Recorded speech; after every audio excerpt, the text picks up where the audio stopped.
우리 함께 사도신경으로 신앙 고백하겠습니다.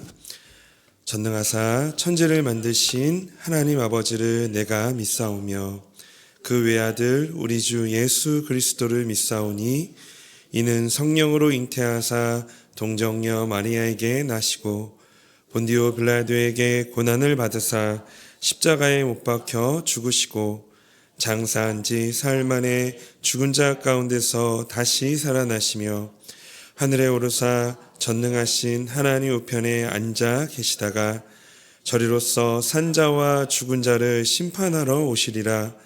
성령을 믿사오며 거룩한 공예와 성도가 서로 교통하는 것과 죄를 사하여 주시는 것과 몸이 다시 사는 것과 영원히 사는 것을 믿사옵나이다.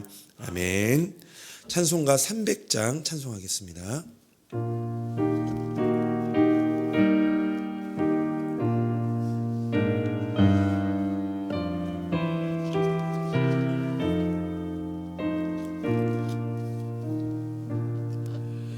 내 맘이 낙심되며 근심에 눌릴 때 주께서 내게 오사 위로해 주시네. 가는 길 캄캄하고 괴로움 많으나 주께서 함께하며 내 짐을 지시네. 그네가 내게 족하네. 그네가 족하네. 이 괴로운 세상 지낼 때 그네가 족하네. 희망이 사라지고 친구 날 버릴 때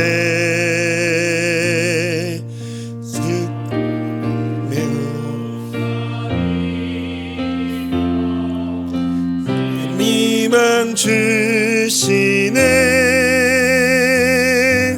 싸움이 맹렬하여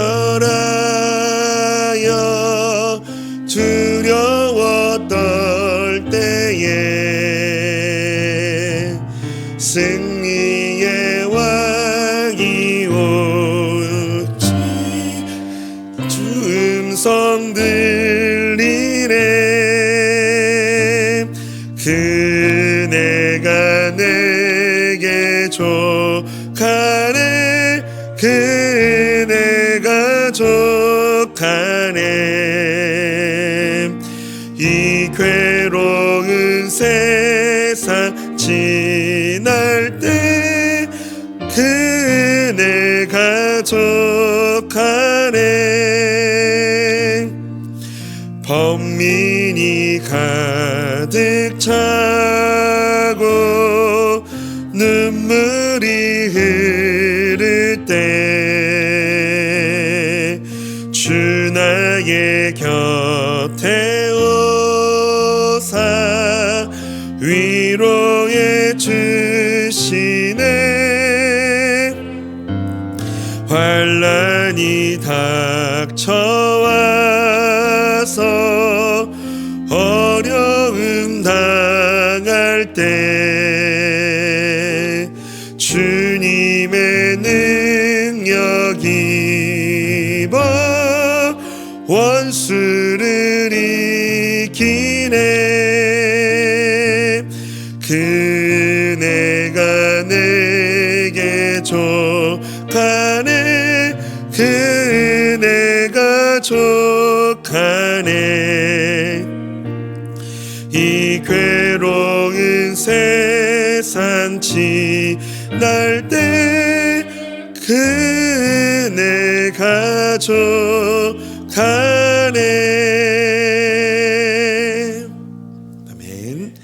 하나님 말씀 함께 보겠습니다. 오늘 하나님 말씀은 디모데전서 6장 6절에서 10절까지의 말씀입니다. 디모데전서 6장 6절에서 10절까지의 말씀, 우리 한 절씩 교독하도록 하겠습니다. 그러나 자족하는 마음이 있으면 경건은 큰 이익이 되느니라. 우리가 세상에 아무것도 가지고 온 것이 없음에 또한 아무것도 가지고 가지 못하리니 우리가 먹을 것과 입을 것이 있은즉 족한 줄로 알 것이니라. 부하려 하는 자들은 시험과 올무와 여러 가지 어리석고 회로운 욕심에 떨어지나니 곧 사람으로 파멸과 멸망에 빠지게 하는 것이라. 함께 읽겠습니다. 돈을 사랑함이 일만하게 뿌리가 되나니 이것을 탐내는 자들은 미혹을 받아 믿음에서 떠나 많은 근심으로써 자기를 찔렀도다. 아멘. 제가 어저께부터 이 자족의 경건에 대해서 함께 말씀을 나누고 있는데요. 오늘은 그 두 번째 이어서 함께 같이 말씀을 이어서 보기를 원합니다. 사람들은 흔히 무엇이 내게 이익이 되는가를 기준으로 삶을 판단합니다. 더 많이 가지는 것, 또 더 안정적인 것을 붙드는 것을 유익으로 여기죠. 그러나 사도 바울은 오늘 본문에서 인생의 진정한 참된 유익이 무엇인지를 가르쳐 줍니다. 그것은 세상적인 성공이나 물질의 축적이 아니라 바로 자족하는 마음이 있는 경건입니다. 오늘 말씀을 통해 자족의 경건이 인생의 최고의 유익인 이유를 살펴보며 우리가 쫓아야 할 진정한 가치가 이 자족의 경건임을 깨닫는 시간이 되기를 원합니다. 바울은 6절에서 참된 이 유익이 어떤 것인지를 설명하는데요. 우리 6절 말씀 함께 같이 한번 읽어보도록 하겠습니다. 그러나 자족하는 마음이 있으면 경건은 큰 이익이 되느니라. 아멘. 성도에게 참된 유익은 자족을 겸한 경건입니다. 먼저 경건은 하나님을 닮아가는 삶, 이것이 바로 경건이죠. 그런데 이 경건이 우리에게 실질적인 유익이 되려면 반드시 필요한 비결이 있는데 그것이 바로 이 자족입니다. 여기서 자족은 무엇일까요? 자족은 환경이나 소유에 내 행복을 맡기지 않고 많으면 많은 대로, 적으면 적은 대로 불평하지 않고 만족하는 마음의 자세가 바로 이 자족입니다. 바울은 자족의 전문가였습니다. 우리가 어저께도 함께 같이 읽었지만 빌립보서 4장 11절 12절에 이렇게 바울은 이야기합니다. 내가 궁핍함으로 말하는 것이 아니니라 어떠한 형편에서든지 나는 자족하기를 배웠노니 나는 비천에 처할 줄도 알고 풍부에 처할 줄도 알아 모든 일 곧 배부름과 배고픔과 풍부와 궁핍에도 처할 줄 아는 일체의 비결을 배우노라. 이렇게 바울은 고백하였습니다. 바울 자신이 경험하고 가르치는 인생의 최고의 유익은 이처럼 환경이나 소유에 내 행복을 맡기지 않고 추가적인 욕구의 충족을 더 이상 바라지 않는 이 자족의 경건입니다. 즉 자족의 경건이 그 자체로 최고의 유익이라는 것이죠. 시편 34편 9절에 시편 기자가 이렇게 고백합니다. 너희 성도들아 여호와를 경외하라. 그를 경외하는 자에게는 부족함이 없도다. 하나님을 믿는다고 하면서도 끊임없이 세상의 것에 목말라 한다면 그 신앙은 우리에게 평안을 주지 못합니다. 세상은 더 많이 가지면 행복해질 것이라고 생각하지만 오늘 바울은 우리에게 분명히 말합니다. 더 많이 가지는 것이 아니라 만족할 줄 아는 것이 큰 유익이라고 말입니다. 하나님이 내 삶의 주인임을 인정하며 오늘 나의 삶에 필요한 것들을 공급해 주시는 분임을 신뢰할 때 비로소 우리는 어떤 형편에서든지 만족할 수 있게 됩니다. 7절에서 바울은 자족의 경건이 최고의 유익인 이유를 설명합니다. 7절 말씀입니다. 우리가 세상에 아무것도 가지고 온 것이 없음에 또한 아무것도 가지고 가지 못하리니. 인간은 세상에 태어날 때 아무것도 가지고 태어나지 않았고 삶을 다할 때도 아무것도 가지고 이 세상을 마감하지 못합니다. 그렇게 이 세상에 뭔가를 조금 더 가지려고 행하는 모든 수고는 부질없는 일이며 모두가 헛되고 무익합니다. 그래서 전도서 1장 2절 3절에서 전도자가 이렇게 고백한 것 같습니다. 2절 3절 말씀을 함께 같이 읽어보겠습니다. 전도자가 이르되 헛되고 헛되며 헛되고 헛되니 모든 것이 헛되도다. 해 아래서 수고하는 모든 수고가 사람에게 무엇이 유익한가. 아멘. 전도자는 무에서 와서 무로 돌아가는 인생에게 무언가가 생긴다면 그것은 하나님에 의해 주어진 선물이기 때문에 많든 적든 어떠한 종류이든 감사함이 마땅하다라고 말하고 있는 것입니다. 바울도 믿음의 선조들의 가르침대로 8절에서 먹을 것과 입을 것이 있다면 그것으로 충분히 만족할 것이라고 가르칩니다. 우리가 먹을 것과 입을 것이 있은즉 족한 줄로 알 것이니라. 그러나 바울은 가난을 미화하는 것도, 이 자족에 대해서 이야기하면서 가난에 대해서 미워하는 것도 필요를 부정하라는 것도 아닙니다. 우리 안에 욕망이 끝이 없음을 경계하라는 말씀입니다. 우리는 필요를 넘어 욕심을 채우려 하기에 불행해지는 것 같습니다. 우리가 그렇게 집착하는 것들, 재물, 명예, 지위, 소유, 그 어느 것도 영원히 붙잡고 갈 수 있는 것은 하나도 없습니다. 이 사실을 기억하지 못하면 우리는 잠시 쓰다가 놓고 갈 것에 인생을 걸게 됩니다. 그러나 이 사실을 기억하면 우리는 영원한 것에 투자하는 삶을 살게 됩니다. 결국 신앙이란 무엇을 더 붙잡느냐의 문제가 아니라 무엇을 놓을 줄 아느냐의 문제이기도 합니다. 오늘 살아가는 데 필요한 기본적인 것들이 주어졌을 때 하나님께 감사하는 마음이 곧 자족의 시작입니다. 오늘 내가 숨쉬고 먹고 입을 것이 있다며, 또한 살아가는 가족이 건강한 하루를 보내고 있다면 우리는 이미 하나님께 큰 은혜를 받은 자들임을 기억해야 할 것입니다. 그러므로 필요한 것 이상으로 가지려는 이 욕망의 노예로 살아가지 말고 자족하는 법을 배우는 것이 행복의 비결인 줄로 믿습니다. 9절은 자족하지 않고 세속적인 욕망에 사로잡힌 자의 운명에 대해서 설명합니다. 9절 말씀을 함께 같이 읽어볼까요? 부하려 하는 자들은 시험과 올무와 여러 가지 어리석고 해로운 욕심에 떨어지나니 곧 사람으로 파멸과 멸망에 빠지게 하는 것이라. 아멘. 욕망이 너무 커서 이득을 하나님처럼 받드는 이상한 경건을 추구하려는 자들의 미래는 결국은 파멸과 멸망입니다. 야고보에 의하면 부하려는 사람이 시험, 곧 이 유혹에 빠지는 것은 하나님 때문이 아니라 자신의 이 욕망, 욕심 때문이라고 하였습니다. 이 욕망은 부를 취득하기 위해서라면 어떠한 비용의 지불도 감수합니다. 예를 들어서 오징어 게임 혹시 보셨을까요? 제가 참 오징어 게임 처음 보면서 되게 의아해했던 것은 처음에 정말 삶의 의미를 잃어버리고 또한 삶에 살 낚시 없고 뛰어난 그런 재정이 없어서 정말 포기하려고 할 때 그 사람들이 한 곳에 몰려가게 되죠. 그것이 바로 이 오징어 게임을 하는 곳이었습니다. 그래서 처음에 게임을 설명을 합니다.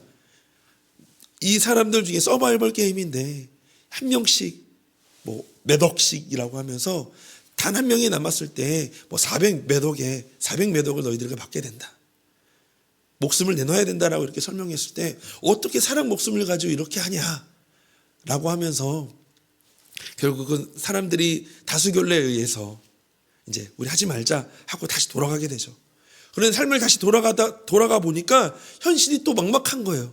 결국 그 사람들이 다시 되돌아가서 자신의 목숨을 그 돈 때문에 내어놓는 그런 광경을 보면서 이 이야기가 저는 좀 떠올르게 됐던 것 같습니다.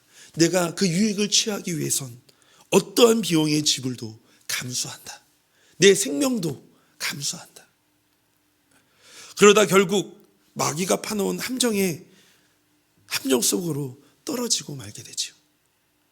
이 욕망은 어디에서나 있으며 눈에 보이지 않는 함정이고, 부를 얻으려는 욕망이 없어지기 전까지는 누구도 피할 수 없는 함정입니다.